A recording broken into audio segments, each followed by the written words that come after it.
Hey everybody, it's Petey from the Spinner Rack. We also have, Calvin Ellis ready to rock. well, I was listening to the feuds that Rob Liefeld was doing on his Robservations. And what does Cal always say about Robservations? When it's an observation, no problem. But if it's a observation, Lord help us all. Let's see what this guy's. Oh, perfect picture, troll. Perfect picture of him. We can't start that. We got to get into it before we lay into it. All right, so here he's going to talk about the feud between Stanley and Jack Kirby, specifically Uh-oh. going into the Uh-oh. Silver Surfer, right? And he's going to Okay. pull out a book. But there is one interesting about when he pulls out the book. He pulls out the hardcover of the Silver Surfer. I didn't know that there was, but he's got it. So No, I want to see this. There is no one bigger than Stan Lee and Jack Kirby. Stan Lee and Jack Kirby, the architects of the Marvel Universe that we know and love. Their DNA is across every single character, and they are even joined on Spider-Man because Jack took some swings at trying to create the Spider-Man visual, but at the end of the day, that was assigned to Steve Ditko. Pause. Jack Kirby pencils the cover to we Amazing didn't Fantasy get that Spider-Man nowhere. first. Pause. Pause. No, that's just wrong. It's wrong. You can't let that go. Oh, nobody bigger than well, one. Okay, I will definitely make the argument for Siegel and Schuster, but I'll do that another time. I'll have some vodka.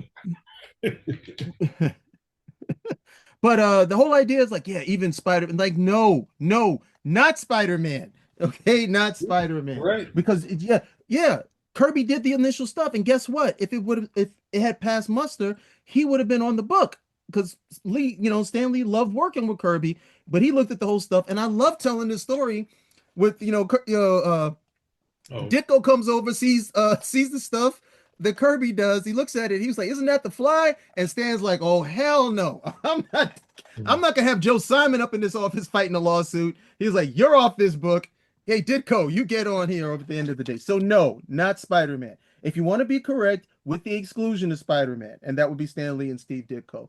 You don't got to give Kirby this extra credit for just because. Anyway, I'm sorry, I couldn't let that go. no, no. The thing is also, I think he gets into the fact that Kirby did the cover, and Kirby used the cover to say he designed that first, and did try to point out that his cover, which we can see, has been rejected, and he went for Mhm. a more heroic Jack thing that came second. So, and Ditko inked that cover. It's not, because I don't think there is outside of there's one poster that he did that Ramita Reed did, and that's the closest we got to Jack Kirby. The Do they that wasn't still inked by what's the name that was inked by Ditko. Most of the ones we've seen have always been inked by Ditko, but the ones we see Kirby do, he had a hard time with the webbing and all that. Sorry, you were saying something? No, I'm good. I'm good. I'm gonna look it up while he talks. I was about to say ramble, but talk. Yeah. So then inks. So Jack's DNA is in the first appearance of Spider-Man. Obviously, Fantastic Four, Thor.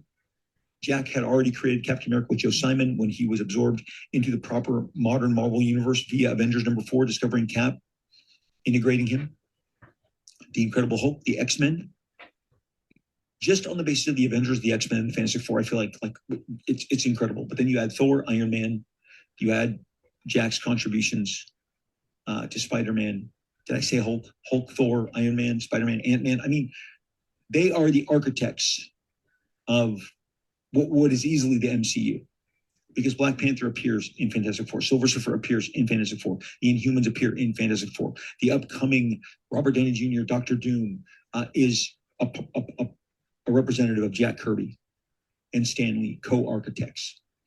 I've been with both men as they have told me that they were the ones that thought of Silver Surfer. You have not lived until you've had Jack tell you full-throated how he came up with Silver Surfer, and then Stan separately years later tell you how he came up with Silver Surfer. The reason I'm harping on Silver Surfer is the last time following their breakup. Well, see, All right, cut. When did Stanley say that he created Silver Surfer?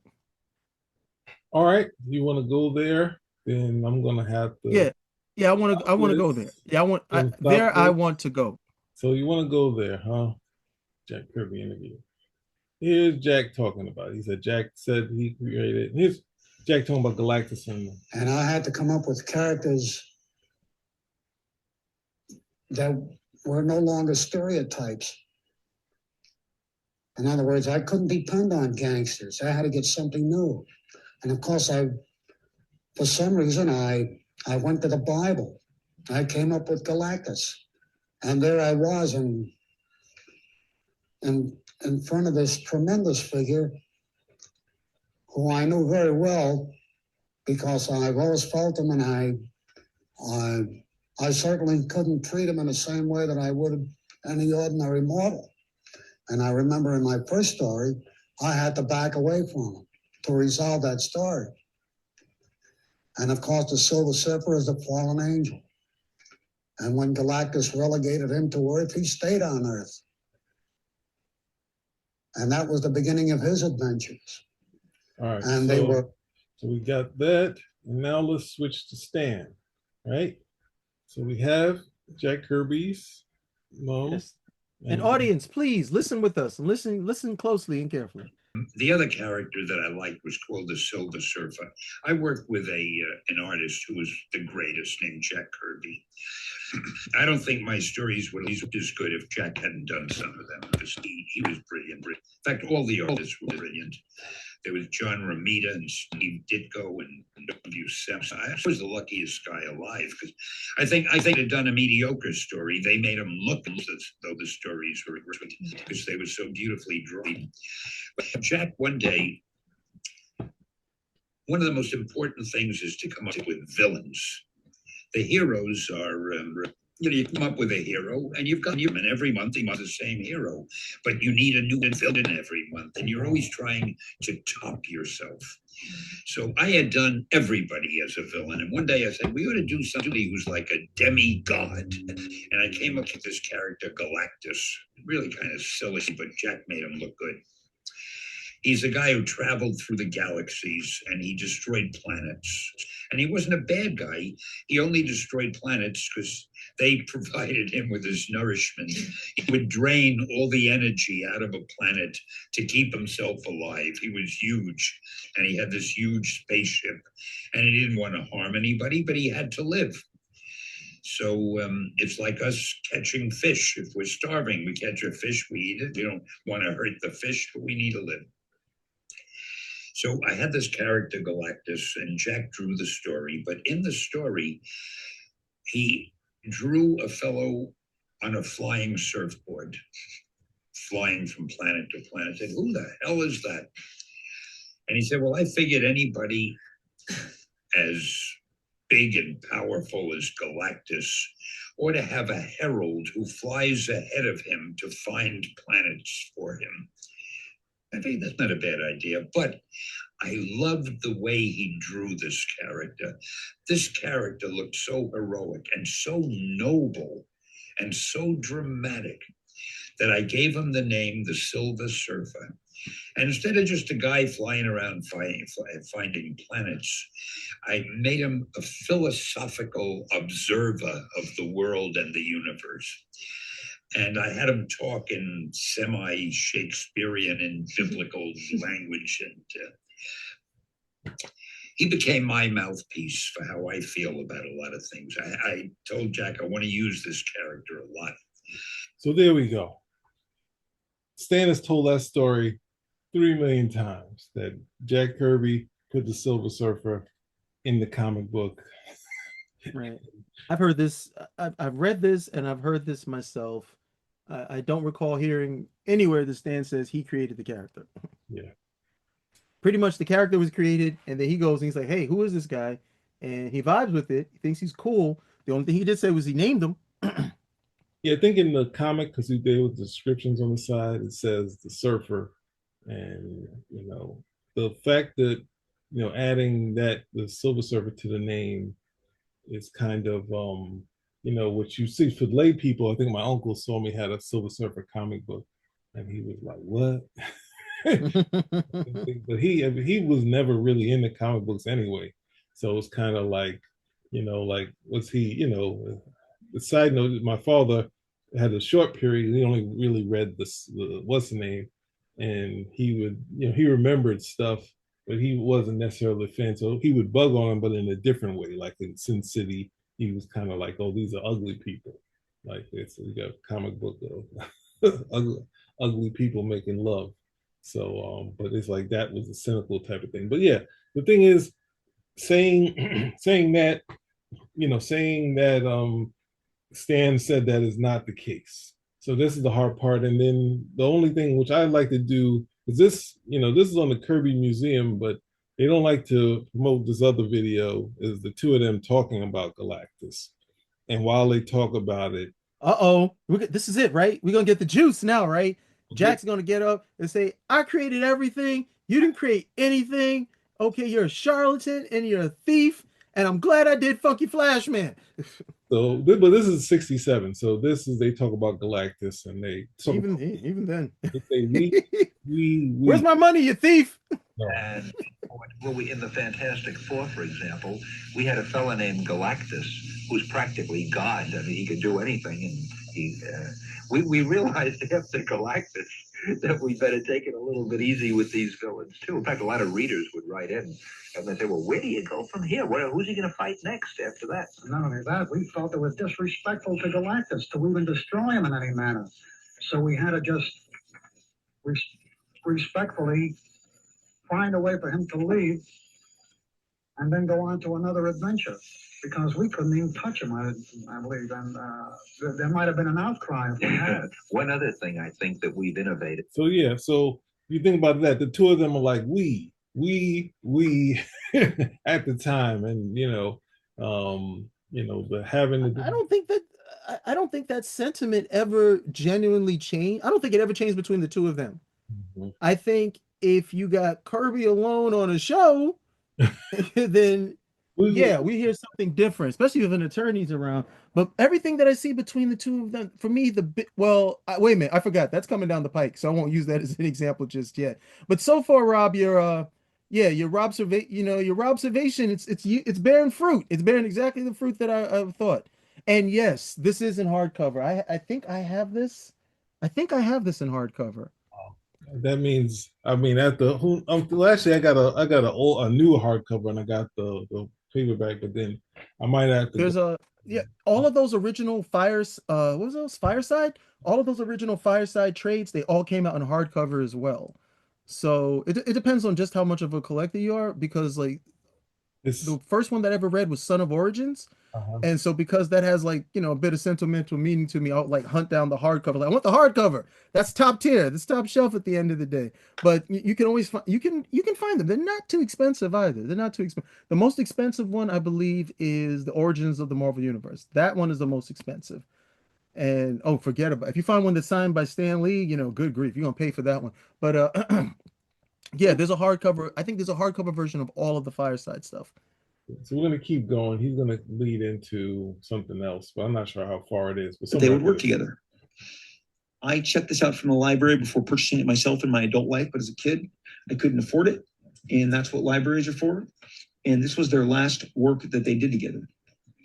The opening preface by Stanley says, "Well, we finally did it. After all these years, Jolly Jack and I actually managed to complete the one book we've always been threatening to foist upon a stunned and startled public." This is 1978 and very exciting. And it was a big deal. And it was released as a graphic novel. Okay. That's a Bob Larkin painted cover based on a sketch that Jack had provided. But it's the great, as Stanley said, the great Earl Norham. Yeah. So I've never read this story. no, You know why? why? I can't open the book. Oh. If I open the book to read it, I'm going to ruin the book because of the way that it was put together. So I would have to like kind of force it open because of the way that it's glued, and I can't do that. I can't damage the book. So, I never got a copy from the library. I've never tried to read it online. So I get around to it. Hopefully I can get around to it one of these days. But I was always really taken with that cover where you had the Silver Surfer and then you got the babe in the bikini. And I was like, who's she? She can be on the surfboard. Norman Rad can go get like a motorcycle. Well, people call Stan to task for not using Kirby's original cover, but all the covers were painted. So it's kind of like you wouldn't necessarily have And the other thing is he's also trying to sell this, even though it didn't blow up as bigger as he expected in the graphic novel, not like what Rob is saying. They were expecting also this to be a film, to be like, that's why the Fantastic Four are not in it. They wanted to be here as the character by himself. All of those years, hundreds, no, thousands of pages of collaborating together in an existence that they had understood to be the most optimal way to work. As I've told you before, when I have utilized scripters, it is to save time. In the last 2 days, I scripted the latest issue of Youngblood, sent it to press. I needed 2 days to, a couple hours a day, actually doing the formatting and the writing and putting it on, typing it and putting it on the document to send to get letter. The art was already done. The art took me a month. The scripting of the book took me 2 days. Sometimes you just didn't feel like, especially if you feel like you don't have those 2 days. I'm the boss. I can give myself an extra 2 days. For Jack, he just didn't have time in his mind to script all this stuff. And Stan had a knack for some really snappy patterns and good dialogue. All right, this is not true here. As I've said in past episodes, you can go back and look at Stan and Jack, anything with Jack Kirby or Stan Lee in the title. Yeah, let's take a pause here. He's saying that Jack didn't have time to script, and but Stan did while he was editing all the books, scripting the books. Stan did. You just had oodles of time, right? How do you think we got the Marvel method? It's changed. The thing is that as we get to the Marvel method, they keep adding new stuff to it. Now Jack Kirby didn't have time, so Stan did it. Like, what are we talking about here? It's just, yeah. I mean, look, you want to talk about Kirby when he goes to DC? No problem. Kirby, those the earlier Marvel, he's not a writer. He's not a scripter. I don't get it. You say he's a workhorse, but he's an artist, par excellence. If there's one thing you want to say with Kirby, his energy is in stuff, it's in Marvel Comics per se, where he's influenced so many different artists by his approach to art and his designs, that type of stuff, and the explosiveness of the characters literally leaping off the page. That's fine. But this other stuff where somehow he was he was a writer but he didn't have time, and I'm gonna hand this off to Stan. Like, are you kidding me? Come on. Nobody, this like established history. Nobody says this stuff. Nobody says, oh, the artist was so busy, we couldn't write. But thankfully we had Stan over here and he could like crank it out for us. yeah. To the fact that I really believe that Stan, even if you were to buy into the minimal amount of contributions that he gave, and you believed 100% of the opposition, I believe that without Stan's salesmanship, all right, this is the other thing. We talked about it before with Mark Waid. The dialogue itself spoke for itself. And if you're trying to say there's no salesman at the period, there is a voice, and that voice fueled comic books up until we got this sort of new kind of Bendis type of thing, even though not all people all do the Bendis stuff. But the voice that he had and the personalities he gave to these characters was the sell. It wasn't Stan was not a face. We didn't see that when they appeared in the comic books and he appeared with Kirby, they never showed their face. So he wasn't selling himself. He was saying there is a wit to him, but that was doing the novels he read as a kid, the kid novels that was kind of talking to the reader. So you hear the captions at times talk, but that's not a sell to the audience. The fact is that it was just a little more lively than what we had at DC, because DC had men of action and they didn't bicker. And Kirby's characters didn't bicker over in DC. The Green Arrow and stories he did on there, they didn't bicker. But you can see, there's bickering maybe in Sky Master and Space Force, but there's a not bickering, but there's a girl who went into space that shouldn't have gone. And then there's a traitor who's the villain. So you're going to have some tension with the villain, but the heroes didn't clash. So this thing of selling is looking at the 70s Stan, who we'd see and he'd be the face of the company as publisher. As the publisher, yes. And we already talked about that ridiculous, talking about him at colleges. It didn't, he's not going there in the college. The college kids, he said, and I didn't get to it. He said the college kids, when he went there, they said that the Galactus 3 issues was a Galactus trilogy. And he's like, that's not a trilogy. Like, it's 3 issues. Trilogy is like 3 stories. But he's like, they call it, he didn't say how I said it, but he said they came up with the Galactus trilogy. So it's not him going and hawking and selling and saying, here's these Marvels. And we already did the sales, when Stan and Jack were together. By the time of the 70s, it probably was catching up to Superman at that point. But no, actually, when we did that, it was 68. I think it was 68. So Superman was still doing a lot more than the Marvel books. So this thing of him going out and selling in the 80s and the cartoon, and actually the cartoon, he doesn't even have a face on those things. He just kind of said that we have cartoons coming out in the blurbs, but that didn't go out to the masses. The hard part is that comic book advertising was terrible, and it had been for who knows how long. But the cartoons became the advertisement. As a kid, I watched Spider-Man, then I watched some Spider-Man comic books. Watched the Fantastic Four. I wanted something close to that Fantastic Four. I get the comics' greatest world, the world's greatest comics, Fantastic Four reprint. So this thing of him selling and that sort of thing I just really get tired of it, because that was more of a 70s to present day, not the 60s, because they were the little company that could. It was the voice that he was giving them that was connecting, but it hadn't taken over yet while Stan and Jack were together. The spokesperson. I'm sorry. Did you have anything to say? I'm sorry. I got on a big rant. No, you didn't say anything I wasn't going to say. Cool. And I will always compare him to Ryan Seacrest, who has been in every iteration of American Idol. Stan Lee was. All right, cut. Yeah, cut. I hate that. I really hate that. Only cut. That is such an unfair. No, Ryan Seacrest. Okay. To compare him to Ryan Seacrest again, it makes him some sort of like he's a host. He's not. He is a host to a large extent to Marvel Comics in terms of being like the band leader, if you will, for the kids. But he's writing. Okay, he's scripting. Okay, he's plotting. He's putting in the sound effects. He's doing the dialogue in terms of the overall comics. And people seem to forget he's editing all of these books. He's got the final say on all of this type of stuff. So he's not Ryan Seacrest. And we know exactly what that means. We know exactly what that means when somebody calls you Ryan Seacrest. You're just a face.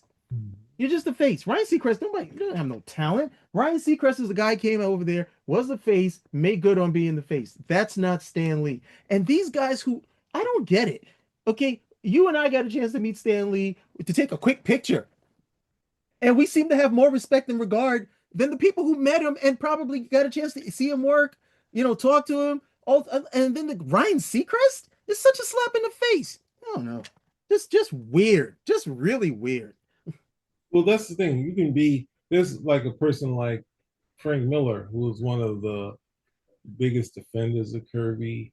And, when the artwork struggle of him getting, like, Frank Miller was one of the biggest name out, forcing Marvel to get the artwork back, which I think didn't happen. Well, I guess it had to happen before that. But then when I think Frank Miller was talking about Rusty and the Big Guy, and he was like, I took a lot of notes from Stan in doing this book, because it was different from that. It was a lot of, I used that kind of what Stan did to deal with the dialogue. So, well, we hear you talk about Kirby a lot. What about Stan? I say, well, people know my love, but love for Kirby, but also, I'm a friend of Stan. We work together at Marvel Comic Books. Like, he had a genuine love. So that's the thing, to not get into this thing where we, where the fans have got to, where we're drawing the thing separate. When they were together, when they were together, it was we.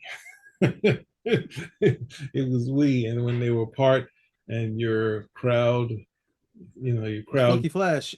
Yeah, that sort of thing. So, and that's the thing. Stan has been spoofed. That when we talked about before, Stan has been spoofed before, and he's okay. It wasn't like trying to destroy him. like that sort of thing. A lot of comic pros have accepted it, like some of the critiques they've gotten, but I think you put it into Rob's kind of thing. It's like, all right, this is not Funky Flash, because that was clearly that's the thing. If you listen to the interview that I played where Kirby's with Stan, Stan is bringing Kirby with him. The hard part is that Kirby had some issues that he hadn't addressed with Stan, and ultimately he left. And he went on to a better a bigger contract, and but Stan wasn't going to let Kirby go if he knew everything was going on. He wanted the same like John Romita or Marie. As long as he was there, he wanted them there. So we'll finish that. Hopefully he gets to this interview and we can close this thing out. Interacting, hosting. He was the host of Marvel Comics. When Ryan Seacrest says, "This is American Idol," Stan Lee said, "This is Marvel Comics," and led you to the Spider-Man comics, the Fantastic Four. He was the guy who introduced and made them more palatable for you. They needed a salesman. They needed a spokesperson. Perhaps that was his greatest, and that's what I have always thought was his greatest application. But the dialogue and the snaps mattered. Jack constructed another continent. It was that integral. I'm going to pause. The little between these two, I would say, is a 10. 10 minute left. 10 in the 80s when they would awkwardly be together at a birthday party for Jack.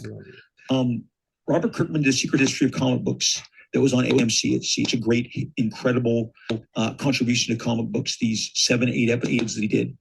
He did one on Stan and Jack where they yelled at each other at the radio station. Jack heard Stan and believed Stan was being interviewed on a radio. And in Jack Kirby's question, I can see Roz getting the phone and Jack dialing it, or Roz dialing it and handing it to Jack. They got on the phone and they start going at each other. Jack says, "That's not how it's happened. You know it." And they're going back and forth in the 70s on a radio station live for everyone to hear. Kudos to Robert Kirkman. Go grab that. Okay, we finally got to it. Just to say, he said that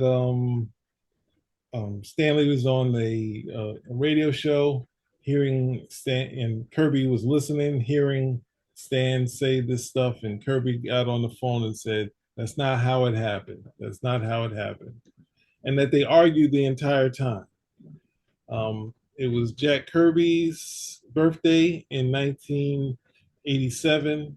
They had Jack on there. He was talking about a whole bunch of stuff, of creation and all that. And then Stan called in, and they celebrated each other for a long time in an interview and talked about what they were doing now. They're both working in animation.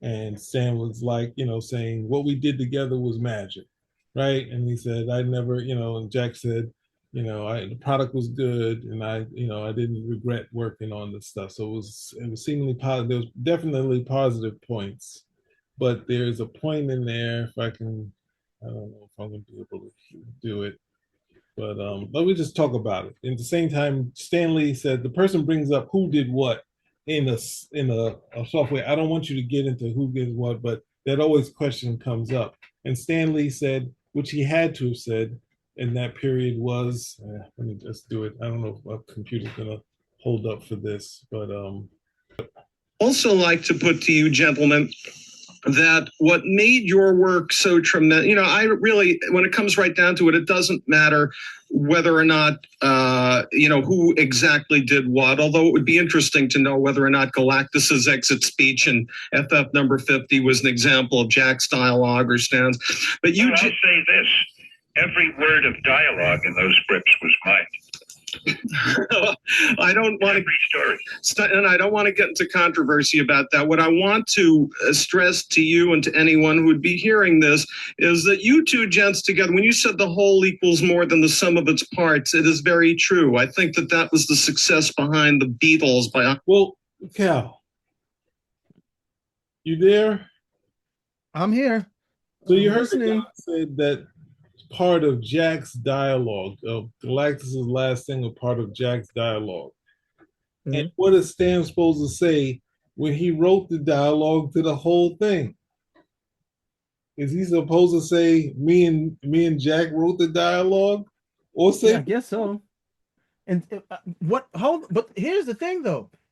It's on the show, right? Yeah. And I've said this before. It's on the show. Kirby's there. Stan is there. It's on recorded. It's going to be for the world to hear at the end of the day. What does Stan say? Stan is like, every word of dialogue, I wrote that. Yes. Okay? Every word of dialogue, I wrote that. Well, one, Liefeld doesn't remember this. I don't know if he just misremembers what's going on, because he's saying this the opposite of what's happening.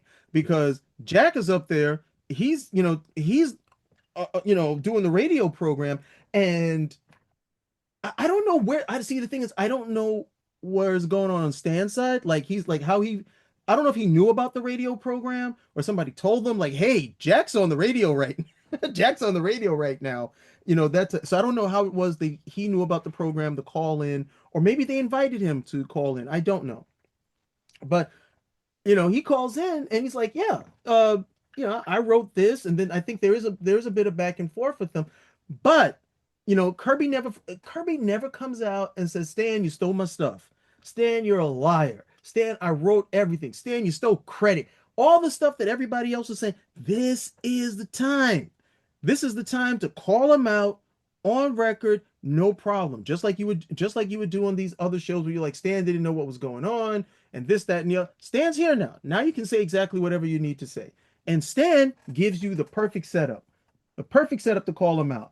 I wrote every line of dialogue in this comic that he's talking about. Your move. What does Kirby do? Well, the birds behind many of the rock groups. There seems to be. I can tell you that I wrote a few lines myself above every panel that Yes, I've seen those. They weren't printed in the book. All right, look. Hey, kids, both of you guys. Jack isn't wrong by his own lights, because, Jack, answer me truthfully. I wasn't allowed to write. Did you ever read one of the stories after it was finished? I don't think you did. I don't think you ever read one of my stories. I think you were always drawing the next one. You never read a book when it was finished. I like Stanley. Huh? Let me get in there with them. I said to my own dialogue. And I think that's the way people are. So whatever was written in them was insignificant. Well, it was the action I was interested in. I know. Pause right there. All right, so we get a nice little back and forth. What Stan? I wrote every line of dialogue. What does Jack say? I wrote above the panels.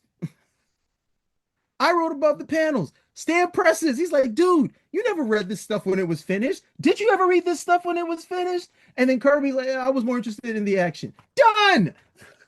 Why are we still talking about this? But the thing is, the smaller part is the creation, the plots or the stories. That's what Rob is talking about. And the person said, hey, is like this an estimation of Kirby's dialogue that you put into the lines? He said, no, every one of the dialogue is all mine. And they're fighting over not creation, not the plots, the dialogue. And Kirby falters a little, then he goes to the action. And it's just like, look, he has to, because he didn't write the dialogue. Stan is not even fighting for all of that. He's just saying, hey, this is definitely all mine. And it's like, no.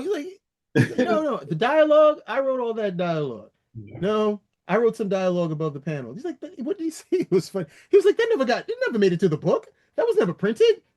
Well, that's you remember in there was a Vince Coletta inked issue where Thing turns back into Ben Grimm's turns back to the Thing. It's like a 3-panel thing where you have face, and Ben Thing walking to camera and a sad look. But the thing over the panel says self-explanatory. like that's not the point of it. Is I think who's the name? Roger Stern called it bizarro dialogue, because sometimes it'd be dialogue, sometimes not for Kirby, but for a lot of artists, sometimes it'd be a joke or a gag.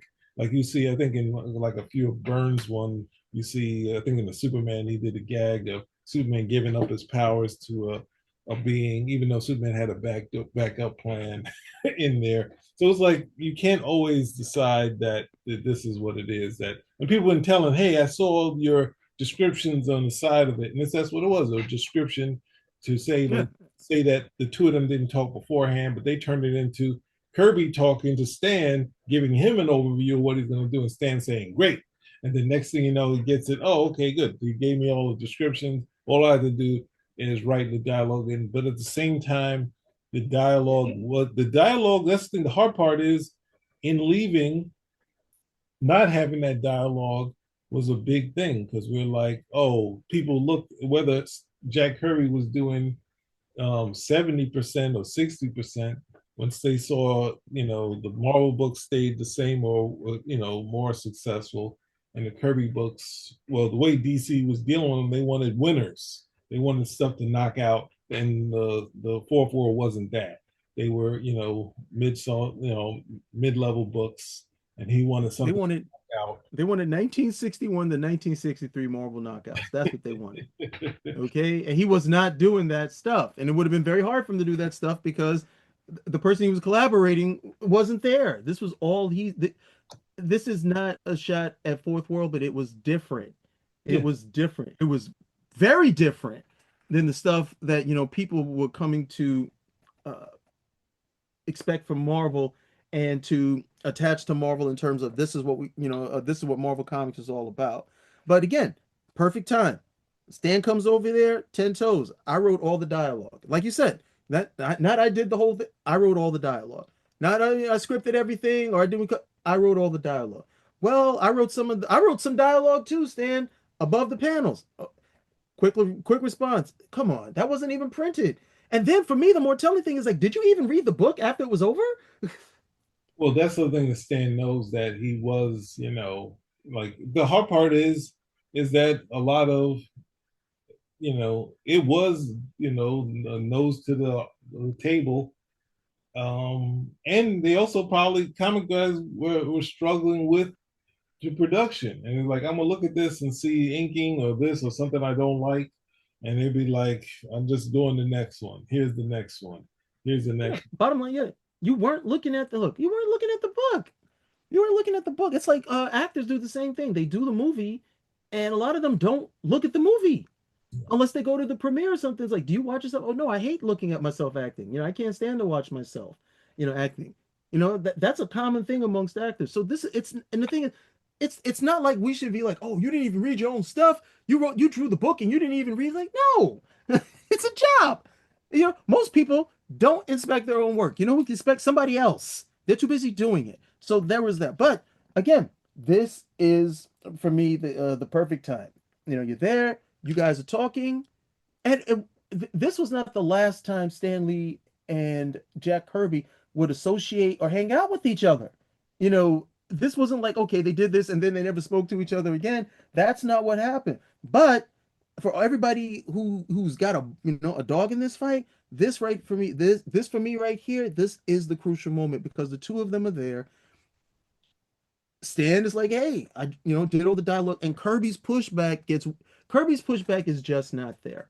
It's not there. And something else I do want to say before, because we do a lot of these, we'll probably keep doing them. We have never done a video slating Jack Kirby, not one. Okay, we have never done a video saying Jack, didn't have talent, or he needed Stan, or Jack was a liar, or this type of stuff. We have never done a video like that. Every video that we have done has been supportive of Stan, only because they keep attacking him and misrepresenting what he meant and what he did for Marvel Comics, and they keep doing these backslaps to him, calling him, P.T. Barnum or Ryan Seacrest or what have you. They keep doing that type of stuff. But we have never done a video slating Kirby. So again, this is really just trying to get the record straight at the end of the day. And here, I think, is a perfect example of what the record was. Kirby. I mean, he does offer some pushback, and I can understand why he wants to. But it's. I would love to see Kirby's face and to see if he's smirking once Stan, starts pushing back. Like, come on, you didn't even read the book, did you, Jack? He's like, yeah, you're right. I didn't read the book. And the thing is, obviously, well, this is the overall point is not, I'm still going with where they left it when he passed, that they were collaborators, and no one was saying all this stuff. Yeah. In that period, they were, and at the same time, we talked about they wouldn't be awkward. No, the thing is that a lot of times they were, like, so the shooter says he was in a room with Stan and Jack, and he had a moment, but I think in the mind of Roz was like, oh, Kirby's gonna come home and complain about it. But at the same time, when they were there, they were, the thing is, every time they were back together, because they did, I think they're working on the animation of Fantastic Four, which people always say, oh, it was done wrong, and Jack didn't understand storytelling.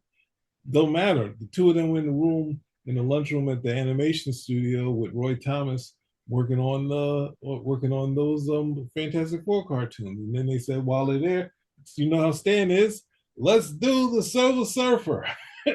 Kirby's like, yes, he said they were going to do the Silver Surfer back in '75. So and then when they're together at a couple things, but the sentiment from Kirby coming later was, that he did it, that he did everything. He created characters, he did issues that, he did layouts and issues that he didn't actually do, which go on memory. But both Stan and Jack had bad memory, so we can't really call Stan on having a bad memory, not call Jack on it. But then at the same time, the last time where Stan was actually furious at some of the stuff that that Kirby was saying about Creighton and Stan doing nothing. When they last were in the room with each other, Kirby was very jovial to him, and he's like, "Hey, Stan, you got nothing to reproach yourself about." He's like, "From him? He just mean." They're like, and then that's the other thing where people they point out in Richard the what's that thing? The Robert Kirkman's history that Stan came to the funeral, but he left early, and Roz wanted to see Stan, but Stan was to himself an outsider. And when you come in and you just want to pay your respects and not make it about you, you can decide that, a lot of people you see that, don't decide to stay for the late thing and stay, like not know how they will be accepted. So, there was points where the two of them were in the same room that wasn't the same sentiment as what was going on here. And even that audio wasn't them arguing the entire time. It's a good 10 minutes of them appreciating each other, talking about stuff, saying they're doing animation and this, that, and the other. And until that person tries to estimate to get Stan to say how much of the dialogue is you and how much of the dialogue is Kirby, is where Stan just has to say what it is, and like. And I've heard the interview. It's not this contentious, fractious interview where they're barking at each other or anything. That's probably the stiffest it got. Yeah. At the end of the day, I don't think the hosts were gonna really. I mean, well, they shouldn't have. I don't think they should have done that. Period. If they didn't want to hear it, like, well, hey, we don't really want you guys to attack each other, but who wrote what? Then don't serve it up. But it because it does that, then it really kind of just winds itself out because their memories may not necessarily be the best, but they do remember what they did together. Yeah. Okay. They don't have any issues on that. So you can have. I mean. The pushback from Kirby is just that. It's just pushback. And then Stan is over. This is where again I keep saying Stan is an editor. So he's like, hey, it's not like I was the writer. I also edited the book. I know what ended up in the book. This stuff didn't end up over here. And then two, come on, man, I hung out with you. Did you ever read this stuff? No. So yeah. So I want to end here back on Rob Liefeld. The idea that Stan said that he created the Silver Surfer is not wrong. Even though he said he heard Stan say that in every interview and in print, I believe in the origins of Marvel comic books, he that's where everyone got the line. Did he? And then I would have to ask Rob. Did he say he created the character, or did he say he gave him the name? Okay, because Stan says he gave him the name the Silver Surfer. Did he ever say, "Hey, I created the Silver Surfer," i.e., I created the name? Are you going that? Are you going that far? Or is that how you're going with it? Or like, because this bandwagon that you guys jumped, onto kneecap Stan and death is pretty pathetic for me. But you guys could have said all this stuff while he was alive. But that's the thing. So we can't. If he doesn't have, you can't misremember key stuff that is the slant of your argument. To say Kirby said it and believe it, and Stan says and believe it. But at the same time, everyone knows that he was thrown in there from Stan. We know that. So then we also go to the radio interview. he says the reverse. Like Kirby's the hero, stopping Stan from saying he created everything. And we see so many interviews. I worked with a great artist, Jack Kirby, this, that, and the other. And we How hear, could you maybe Liefeld's memory isn't that good? How could you listen to this and think it was the opposite? well, that's the thing. We're being nice because at the same time, I did a video on Supreme, right? So he's done a bunch of videos on Supreme, and he says, Alan Moore lobbied us. Alan Moore lobbied us. He's like happy to do work. He's getting paid. And then you go to Jim Valentino, who's a defender of Rob, and he says, Rob called me and said, I want him to do Supreme, but I don't want any of that 1963 crap. He said, Rob, whatever, he said, whatever Alan Moore gives you, you take. And then Valentino um, Alan Moore, and Alan, even though he was making good money, he was also thinking about the amount of work he had to deal with because he was trying to finish his major projects. So he's like, I don't know about doing another book, even though obviously when he was doing it, he was getting paid handsomely. He said, look, Alan, why don't you just do everything DC wouldn't let you do? And then he was like right on board. So this is the thing. Those are key moments in these stories. And the thing is, like, you're pointing out that you have these interviews and all this other stuff, and it's just like it's not turning up in the videos. So what are we supposed to believe? Are we gonna just say we're gonna make big swings and miss and accept this as Robservations? Or just say I'm gonna do a video on these things and I'm gonna, research. Just about research, right? He got a lot of comic history, research, and it doesn't. And the research is not that hard. The research is not that hard. Petey did the research right over here. It wasn't too hard. Wasn't too hard. The hardest part of this video, was fast forwarding through the Robservation. That was the hardest part of this video. I hope we don't have another one to do because, as Cal said, this is not about Robservation. We'll do another one. Obviously, I've been initiating these things. But oh yeah, you got hit behind the scenes. I was like, yay!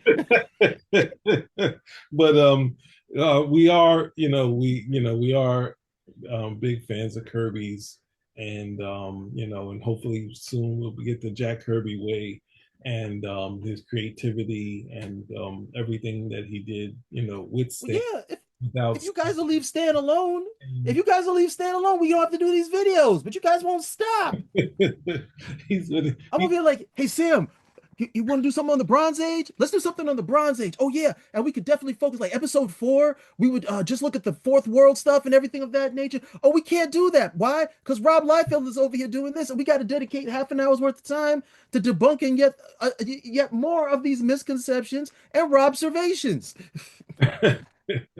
So yeah, but I'm saying you have the same thing, and he has the same articles and videos and stuff you could pull up, and because he's a way better speaker than I am. He's right off the cuff, but if it's wrong, it's wrong. So you want to get your point across to be like, not to just turn it into, and Salacious to be like, he did an amazing eulogy to Stan in like the Hollywood Reporter. Now he's Ryan Seacrest. That's what this ultimately is about. How does this happen? You say all these glowing things about him, and then now with the anti-Stan thing is just building. Now he's Ryan Seacrest. You've been in a room with him. He's been in his house, towards the end of his life. And then, but anyway, Cal, thank you for doing this one with me and having the same energy. And it was my pleasure.